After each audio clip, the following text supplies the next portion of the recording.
దేవుని పరిశుద్ధమైన నామానికి స్తోత్రం. మీ అందరికీ నా యొక్క హృదయపూర్వక వందనాలు. బాగున్నారా? మీ కొరకు ప్రార్థన చేస్తున్నాం. మా కొరకు చేస్తున్నటువంటి ప్రార్థనలు ప్రభు ఆలకిస్తున్నారు. మీరు చేస్తున్నటువంటి ప్రార్థనలు బట్టి మీ అందరికీ నా యొక్క హృదయపూర్వక వందనాలు మరొకసారి తెలియజేస్తున్నాను. ఈ యొక్క పరిచర్యలో మీరు కూడా పాలు పొందుతున్నందుకే నా యొక్క స్తుతి ప్రభువుకు చెల్లిస్తున్నాను. ఈరోజు పిగలని వల అనే ఈ మాటను దేవుని యొక్క వాక్యం నుండి మనం ధ్యానం చేద్దాం. పిగలని వల. బైబిల్లో ఏ పదం రాసినా కానీ అది వ్యర్థంగా వ్రాయబడలేదు. ఎంతో ప్రత్యేకమైనటువంటి ఒక అవసరత ఉంది ఆ మాట వ్రాయబడడానికి. బైబిల్లో ఉండేటువంటి ప్రతి మాటకు చాలా నిక్షిప్తమైన నిగూఢమైనటువంటి దేవుని యొక్క అర్థం లేదా దేవుని యొక్క తలంపు ఆ యొక్క మాటలో ఉన్నది అని గ్రహించాలి. పిగలని వల అనే ఈ మాటను మనం ధ్యానం చేయడానికి అసలు వలలు చాలా రకాలు ఉంటాయి. విసిరే వలలు ఉంటాయి. తరువాత ఆ యొక్క ప్రవాహానికి అడ్డుగా పెట్టేటువంటి వలలు ఉంటాయి. ఇంకా కొన్ని వలలు సముద్రంలో వేసేటువంటి పెద్ద పెద్ద వలలు ఉంటాయి. ఒక్కొక్క వల లక్షలాది రూపాయలు విలువ చేసేటువంటి వలలు కూడా ఉంటాయి. ఆ యొక్క వలల యొక్క రకాలను బట్టి, నీటి యొక్క ప్రవాహాన్ని బట్టి, నీటి యొక్క ఆ యొక్క లోతును బట్టి ఆ యొక్క ఆ విధమైనటువంటి వలను ఉపయోగిస్తూ ఉంటారు.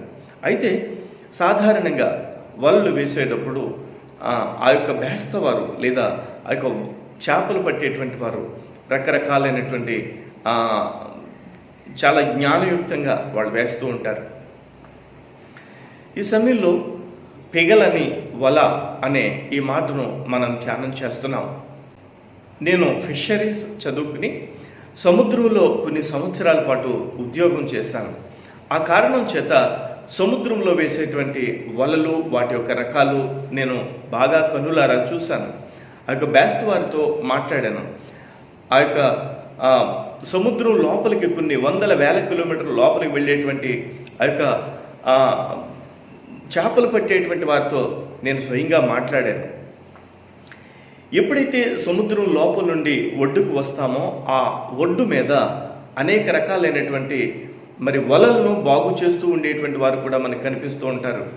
నేను ప్రకాశం జిల్లా ఒంగోలు దగ్గర వజ్జిరెడ్డిపాలెం ఆ ప్రాంతంలోను, తూర్పుగోదావరి జిల్లా కాకినాడ ఆ ప్రాంతంలోను, తమిళనాడులోను అనేక ప్రాంతాల్లోనూ, ఈ యొక్క బాపట్ల ప్రాంతంలోనూ సముద్రపు వారన ఉండేటువంటి ఆ యొక్క ఫిషరీస్కి సంబంధించినటువంటి జాబ్ నేను చాలా కాలం పాటు చేశాను. సముద్రంలో కూడా కొన్ని వందల వేల కిలోమీటర్లు ప్రయాణం చేశాను. ఆ కారణం చేత వల ఎప్పుడు పిగిలిపోతుందో, ఎప్పుడు చినిగిపోతుందో నేను గుర్తెరిగినటువంటి వాడిని. ఆ వలలో ఎక్కువ చేపలు, ఎక్కువ బరువైనటువంటి చేపలు ఎప్పుడైనా పడితే ఆ వల చిరిగిపోతూ ఉంటుంది. ఆ వల పిగిలిపోతూ ఉంటుంది. ఆ పిగిలిపోయినటువంటి వలని, చిరిగిపోయినటువంటి వలని ఆ బేస్తవారు దరికి లాగి, ఆ దరికి లాగినటువంటి ఆ యొక్క వలని కుడుతూ ఉంటారు, లేదంటే ముడి వేస్తూ ఉంటారు. ఆ ముడి వేసినటువంటి ఆ యొక్క కుట్టినటువంటి ఆ వలను మరలా ఉపయోగించడానికి ప్రయత్నం చేస్తూ ఉంటారు. ఇక్కడ దేవుని వాక్యంలో పిగలనటువంటి వలను గురించి వ్రాయబడింది. పిగలనటువంటి వల మనం చూసే ముందుగా ప్రభువైన యేసుక్రీస్తు యొక్క శిష్యులను గురించి మనం తెలుసుకోవాలి. యేసుక్రీస్తు కన్యమరియ గర్భాన పుట్టిన తదుపరి తన యొక్క తండ్రిగా యోసేపును స్వీకరించి, యోసేపు కన్యమరియ వారి యొక్క ఆ పెంపకంలో 30 సంవత్సరాల పాటు ప్రభువైన యేసయ్య ఉన్నారు. వారు చెప్పు చేతుల్లో ఉన్నాడు. వారు చెప్పినటువంటి పని చేశారు. తండ్రి ఏ పని చేస్తుంటే తండ్రికి సహకారిగా ఉన్నాడు యేసుక్రీస్తు. 30 సంవత్సరాలు దాటిన తర్వాత 33.5 సంవత్సరాలు అంటే 3.5 సంవత్సరాల పాటు ప్రభువైన యేసుక్రీస్తు ఆయన వచ్చినటువంటి పని నిమిత్తమై రాజ్య సువార్తని లోకానికి ప్రకటించడం జరిగింది. ఆయన ప్రకటించేటువంటి క్రమంలో శిష్యులను ఏర్పాటు చేసుకున్నాడు. ఆయన శిష్యుల్ని ఏర్పాటు చేసుకున్నప్పుడు ఎవరిని పడితే వారిని పిలవలేదు. ఆయన ఏర్పాటు చేసుకున్న ఆ శిష్యులు దేవుని యొక్క ఉద్దేశానుసారంగా, చిత్తానుసారంగా పిలువబడినటువంటి వారు. చూస్తే దేవుని యొక్క వాక్యంలో మనం మత్తయి సువార్తలో వ్రాయబడినటువంటి విషయాలను మనం పరిశీలన చేస్తే ఎంతో విశదీకరంగా అక్కడ వ్రాయబడింది అని మనం చెప్పగలం. చూడండి, మత్తయి సువార్త 4వ అధ్యాయము 18వ వచనం నేను చదువుతున్నాను. యేసు గలిలయ సముద్ర తీరమున నడుచుచుండగా, అప్పటికి యేసుతో పాటుగా ఎవరు లేరు. యేసు గలిలయ సముద్ర తీరమున నడుచుచుండగా పేతురు అనబడిన సీమోను అతని సహోదరుడైన అంద్రెయ అను 2 సహోదరులు సముద్రములో వల వేయుట చూచెను. అంటే సముద్రములో వల వేస్తున్నటువంటి పేతురును, అతని సహోదరుడైనటువంటి అంద్రెయను యేసుక్రీస్తు చూశాడు. చూసి వారిని ఏమనన్నారు? ఆయన నా వెంబడి రండి, నేను మిమ్మల్ని మనుషులను పట్టు జాలరులుగా చేతునని వారితో చెప్పాను. ఈ యొక్క చేపలు పడుతున్నటువంటి జాలరులుగా ఉండేటువంటి పేతురుని, ఈ యొక్క అంద్రేయని యేసు ప్రభు పిలిచారు. నన్ను వెంబడించండి, నా వెంబడి రండి, నేను మిమ్మల్ని మనుషులను పట్టు జాలరులుగా చేస్తాను అని అన్నాడు. ఎప్పుడు పిలిచాడు? పేతురుని, అంద్రేయని వల వేస్తూ ఉన్నప్పుడు పిలిచాడు. ఆయన పేతురు ఈ యొక్క అంద్రేయని వెంట పెట్టుకుని ఇంకా ముందుకి సాగుతూ ఉన్నాడు. చూడండి 20వ వచనం, మత్తయి సువార్త 4వ అధ్యాయం 20వ వచనం. వెంటనే వారు తమ వలలు విడిచి ఆయనను వెంబడించరి. ఆయన అక్కడి నుండి వెళ్ళి జబదయి కుమారుడైన యాకోబు, అతని సహోదరుడైన యోహాను అను మరి 2 సహోదరులు తమ తండ్రి అయిన జబదయి యొద్ద దోణిలో తమ వలలు బాగు చేసుకునుచుండగా చూచి వారిని పిలిచెను. ఇక్కడ జబదయి కుమారులు కనిపిస్తారు. ఈ జబదయి కుమారులు యాకోబు, యోహాను అనబడినటువంటి వారు అనమాట. ఈ జబదయి అనబడినటువంటి ఒక తండ్రి దగ్గర యాకోబు, యోహానులు వలలు బాగు చేసుకుంటూ ఉంటారు. ఇందాక పేతురు, అంద్రేయులు వలలు వేస్తూ ఉన్నప్పుడు యేసు పిలిచాడు. ఇక్కడ యాకోబు, యోహానుల్ని, జబదయి కుమారులైనటువంటి యాకోబు, యోహానుల్ని వలలు బాగు చేసుకుంటూ ఉన్నప్పుడు యేసు పిలిచాడు. అంటే యేసు పిలిచినటువంటి పరిస్థితులు, పద్ధతులు ఆయా మనుషులను బట్టి ఆయా రకాలుగా ఉంటుంది. ఈ యొక్క బాగు చేసుకుంటూ, వలలు బాగు చేసుకుంటూ ఉన్నటువంటి యాకోబు, యోహానుల్ని యేసు పిలిచాడు.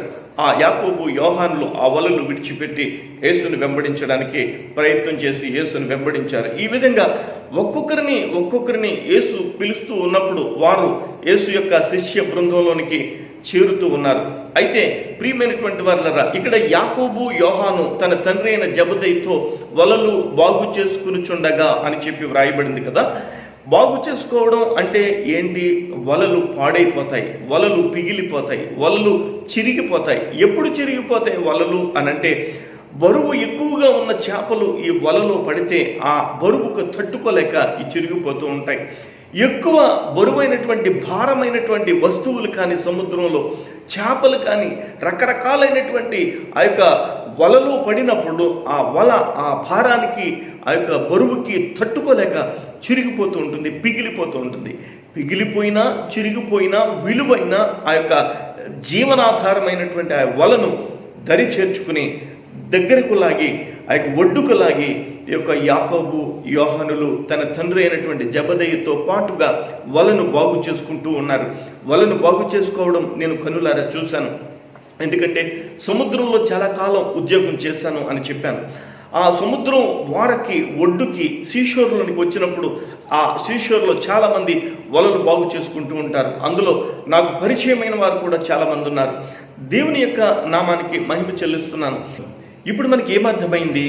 వలలు బరువు వలన, భారం వలన చిరిగిపోతాయని, అవి పిగిలిపోతాయని, వాటిని బేస్తవారు లేదా జాలర్లు, ఆ యొక్క చేపలు పట్టేటువంటి వారు ఆ వలల్ని బాగు చేసుకుంటారని, అదేవిధంగా ఈ యొక్క జబదయి కుమారులైనటువంటి యాకోబు, యోహానులు కూడా వలలు బాగు చేసుకున్నారని మనం విన్నాం. అయితే ఇప్పుడు మనం ప్రత్యేకించి వింటున్నటువంటి మాట ఏంటి అంటే, పిగలని వల. ఒక వల పిగిలిపోలేదు. ఆ యొక్క పిగిలిపోయినటువంటి వలను గురించి బైబిల్ గ్రంథంలో వ్రాయబడింది. ఎక్కడ వ్రాయబడిందో నేను చదువుతాను.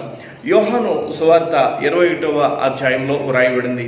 ఈ యొక్క యోహాను సువార్త 21వ అధ్యాయం మీరు తెరచుంచండి. యేసుక్రీస్తు ప్రభు యొక్క శిష్యులు 3.5 సంవత్సరాల పాటు యేసుతో పాటుగా ఉన్నారు. యేసుతో పాటుగా తిన్నారు. యేసు ఎక్కడ ప్రయాణం చేస్తే అక్కడ ప్రయాణం చేశారు. యేసు ఏమి తింటే అది తిన్నారు. యేసు ఏమి మార్గాన్ని నడిస్తే ఆ మార్గాన్ని నడిచారు. యేసు పొందినటువంటి గౌరవాన్ని శిష్యులు కూడా పొందారు. యేసు నామములో అద్భుతాలు కూడా చూశారు, చేశారు. అలాంటి శిష్యులు యేసు ప్రభు మరణానికి అప్పగించబడినప్పుడు, ఆ యొక్క సిలువకు అప్పగించబడినప్పుడు చెల్లాచెదురైపోయారు, పారిపోయారు. ఈ మాట నేను భారంగా వాడుతున్నాను. వారందరూ చెల్లాచెదురైపోయారు. వారందరూ యేసు ప్రభుతో పాటుగా మేము ఉంటాం అని చెప్పిన వారు అందరూ వెళ్ళిపోయారు వారి వారి మార్గాలలో. అయితే ఒక శిష్యుడు ఇస్కరియోతు యోధా అనబడినటువంటి శిష్యుడు యేసుని 30 వెండి నాణాలకి అమ్మేశాడు. అలాంటి పరిస్థితుల్లో శిష్యులు ఉండగా ప్రియమైనటువంటి దైవ జనాంగమా, యేసు క్రీస్తు ప్రభు సిలువలో మరణానికి అప్పగించబడ్డాడు. ఆయన యొక్క శరీరము ఆ సమాధిలో పెట్టబడింది. ఆయన ప్రవచనాన్ని నెరవేర్చడానికి పునరుద్ధానుడయ్యాడు.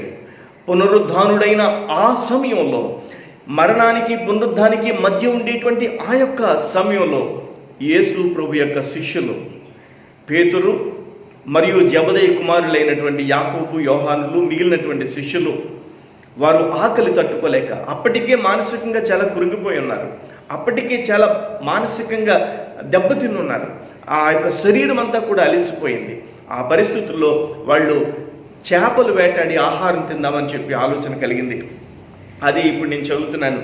యోహాను సువార్త 21వ అధ్యాయంలో చూస్తే మనం దేవుని యొక్క వాక్యాన్ని చూడగలం. 21వ అధ్యాయం 2వ వచనం నుంచి, సీమోను పేతురును, దిదుమ అనబడిన తోమయు, గలిలయలోని కానా అను ఊరువాడకు నతనీయులను, జబదయి కుమారులను, ఆయన శిష్యుల్లో మరి ఇద్దరును కూడి ఉండిరి. వీళ్ళందరూ కలిసి చేపలు వేటాడడానికే వెళ్ళడం జరిగింది. ఈ చేపలు వేటాడడానికి ఎప్పుడు వెళ్తారో తెలుసో చేపలు వేటాడడానికి.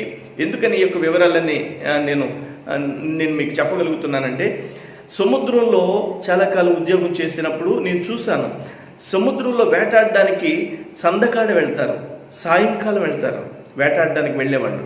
ఎప్పుడు నైట్ అంతా కూడా వాళ్ళు వేటాడతారు. తెల్లవారుజామున మధ్యరాత్రి వేళలో వాళ్ళు తిరిగి ప్రయాణమయ్యి ఒడ్డుకు వచ్చేస్తారు.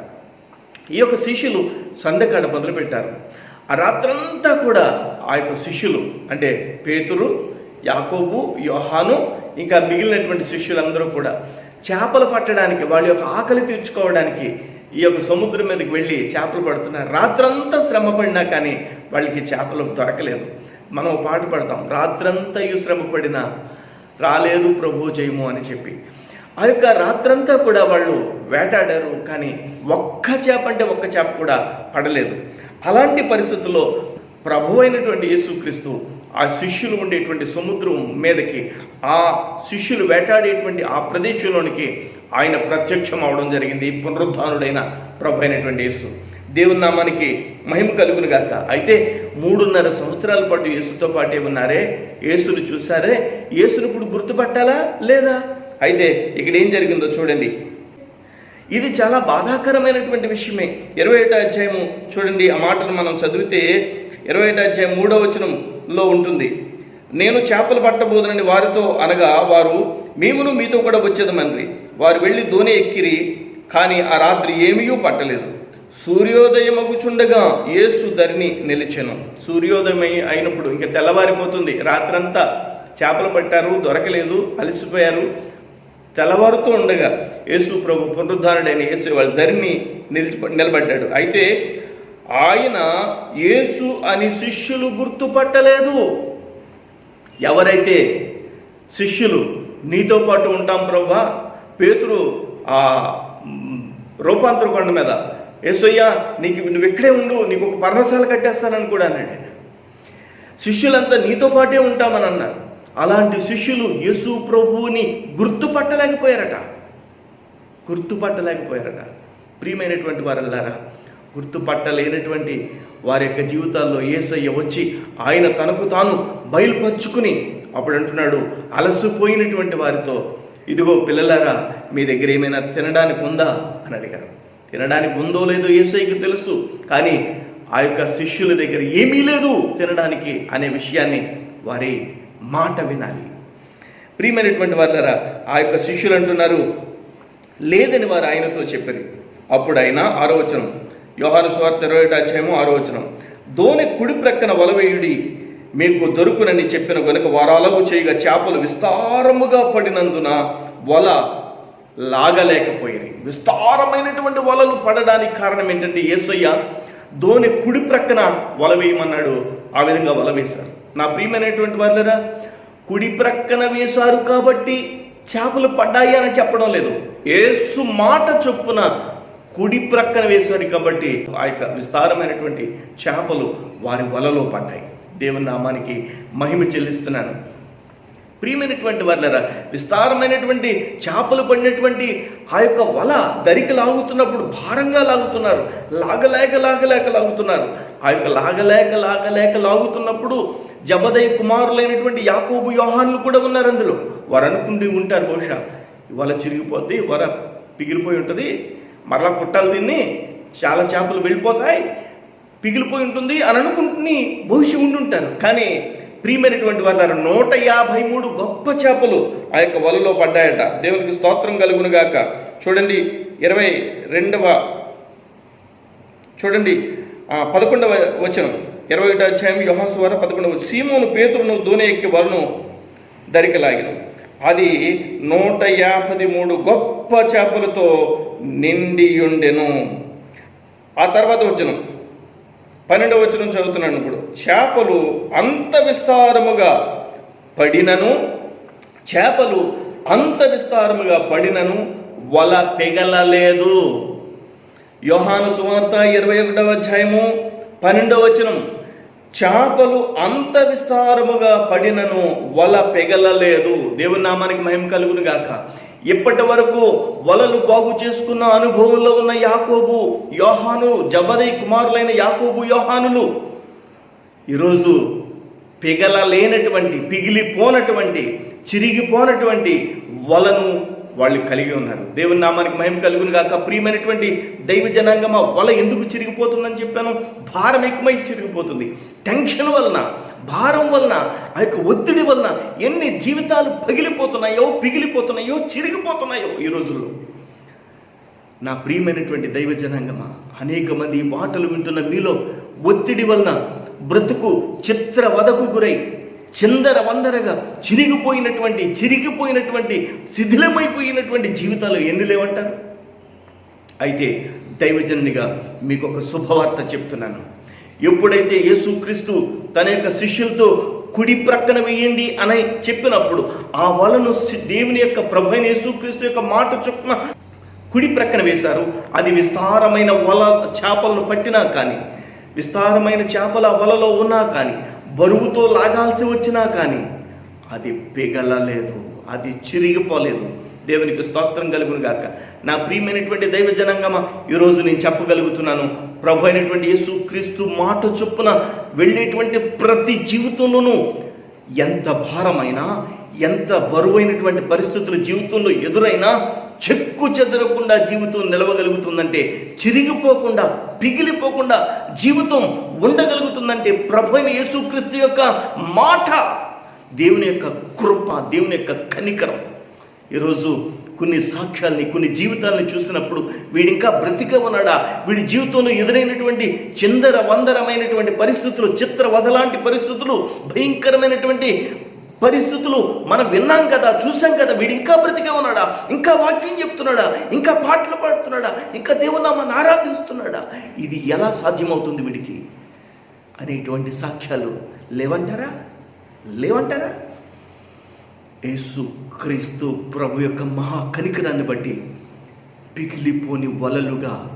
పిగిలిపోని ఆ యొక్క వలలుగా మన యొక్క బ్రతుకులలో అలాంటి అనుభవాలని ప్రభుని యేసయ్యవగలడు. జబదయి కుమారులు అప్పటి వరకు వలలు బాగు చేసుకున్నారు.